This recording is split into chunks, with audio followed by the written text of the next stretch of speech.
pues bien jodido, me dice, ando con bastón. Y le digo, ¿pero cómo? Es que me caí.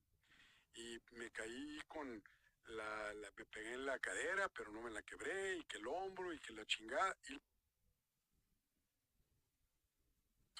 hacer ayudadas en temas espirituales, médicos, pues se le ve bien mal, ¿no?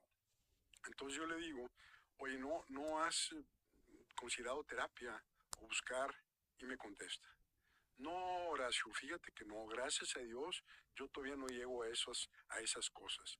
Pues no, güey, exactamente porque no has ido, estás como estás. O sea, esa generación de decir, yo no tengo necesidad de ir porque estoy bien, yo soy racional, yo tomo decisiones racionales, nos hace mucho daño. Creo que la generación actual tiene otra conciencia. Hay un déficit mundial de psiquiatras y psicólogos. Los cubren chamanes, personalidades fake, cultos que abundan. Entran las personas tan vulnerables, Roberto, a ser ayudadas en temas espirituales, médicos, psicológicos, que no se entienden, que no aceptan la ambigüedad, que no aceptan el misterio, el dolor de no saber qué hacer con tu vida, el dolor de no saber ni por qué estamos vivos, el dilema de que somos seres divinos o somos unas cucarachas y se acabó, me explico, el dilema de que trascendemos a otra dimensión con todos los clichés que hay, o el dilema de que nos van a comer los gusanos. Entonces, hay como un desbordamiento que precipitado justamente por las redes hacia acá, donde nos malformamos. Y toda la gente que vamos a la universidad, que tenemos el privilegio de ir a una universidad, salimos con un déficit enorme. Entonces, toda esta gente se desborda a las redes y estás vulnerable como lobos agarrándote para sacarte dinero, control, poder, sexo. Yo creo que debería de haber como una conciencia no solamente de los padres, de los individuos, de los colegios, digo colegios porque empieza desde niños, de las universidades, decir, oye, somos seres psicológicos, que no le entendemos a la psique, que estamos confundidos en nuestras fronteras. Ahí es donde debemos de invertirnos, porque, hablando de negocios otra vez, yo veo que las empresas que quiebran es porque primero quiebran sus individuos en lo personal, sus dueños, sus directivos. Ahí está el truene.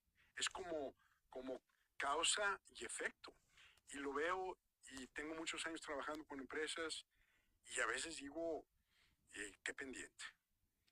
¿Cómo responden las personas a las que quizás sugieres o platicas de este tipo de temas que están involucrados en el mundo de los negocios?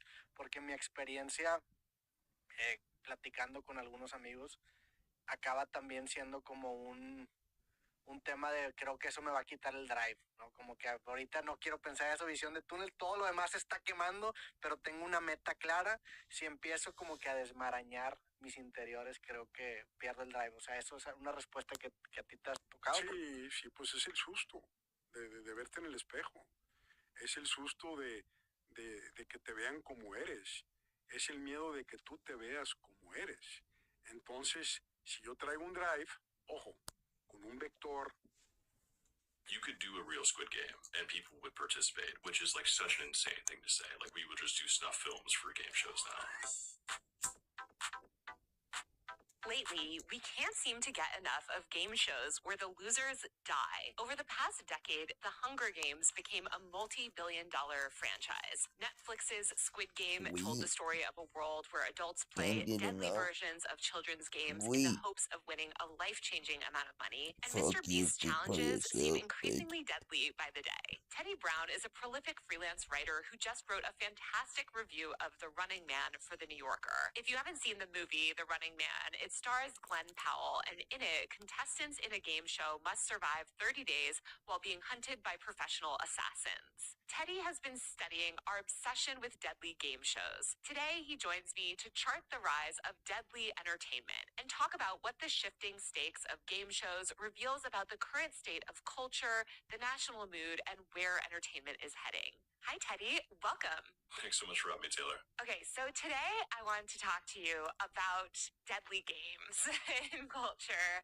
I loved your piece on The Running Man in The New Yorker, titled, I believe, The Most Dangerous Genre. To start off, though, I want to kind of like talk a little bit about how we got here. We don't have to go back to the time of gladiators, but I definitely want to talk about maybe like the past 50 years in game show culture and how we got to this point where like everything in culture is a deadly game. I don't know how old you are, but probably you weren't around, I guess, when The Price is Right started. But back in the day, I was just looking up like sort of the history of a lot of these game shows, and it was amazing how like wholesome they were. Like there's Jeopardy, Family Feud, The Price is Right, and no one was risking their lives in any of these games. I don't know how much you watched of these or sort of are familiar with that era of like game show. I used to watch The Price is Right after school with my grandmother every afternoon, and she didn't speak very good English, but we knew The Price is Right pretty well together, so it was very fun.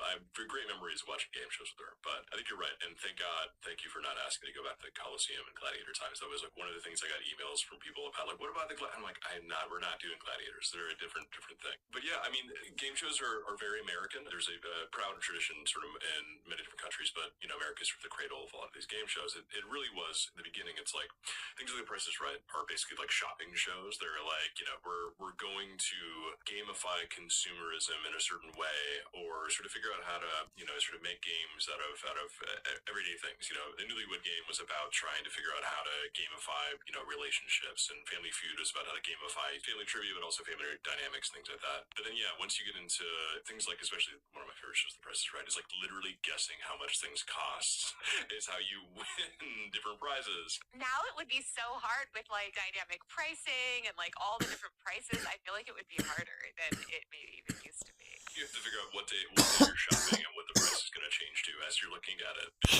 That whole era feels very defined by like this post-war like boom where there's sort of this like upward mobility aspect to it, or like wholesomeness, but it's all about sort of like knowledge or charm, or like you said, like family dynamics. It all just felt very like aspirational almost. Yeah, I mean, it was sort of this, how do we fill up time on network television? Before the advent of cable television, you had to fill up the programming hours from, I think, like 6 in the morning until 10 o'clock at night when the sign-off was. And it's like, okay, well, we don't have enough sitcoms to rerun, so like, let's fill up the time here and make these into games. And Americans like games, and sort of you know, it became this big boom. So you have all these sort of celebrities made out of hosts, you have all these different formats. It really was about like creating, okay, you know, Americans like to play games, let's figure out how to put them on television and make money off of them. It seems like things started to take a turn in the 90s and really early 2000s with the rise of reality TV and these sort of endurance-based game shows where obviously Survivor was so huge. There was Fear Factor, and it sort of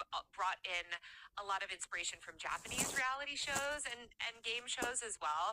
But it seemed like a lot of the shift went from just like this wholesome sort of like capitalism gamified to more things based around like bodily danger or fear, at least, or physical risk or humiliation. Going back even further than that with American Gladiators, which is these like intense games, or like this like more of the idea of sort of like gaming for your life, or this like challenges. I mean, I'm thinking of the Hunger Games, which came out around this time, the book and then the movie.